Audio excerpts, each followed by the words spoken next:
তো দেখা এটা হচ্ছে ফুলকপি, ফুলকপি, গাজর, নতুন আলু, সেজন্য নতুন আলু শীতের নিজেদের ক্ষেতের নিজের জমিতে খেতে। তারপর নিচে আছে সিম। সিম, নিচে বরবটি আছে মনে হয়, নিচে উঠে যাচ্ছে না। আচ্ছা, মোট 1 2 3 4 5 6 7 ধরনের সবজি।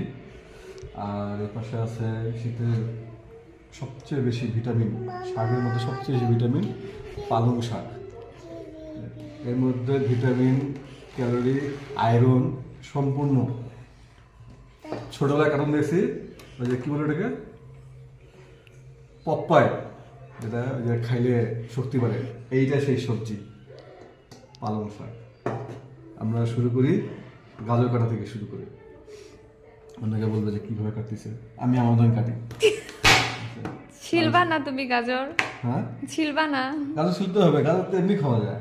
খাওয়া যায় তো, ছিলে নিবা না? গাজর ছুলতে হবে বল। তুমি তুমি খাবে? খাবা? দাও, ওকে দাও। এই নাও, ছোট্ট পুরি খাবে। এটা কি মা? হুম,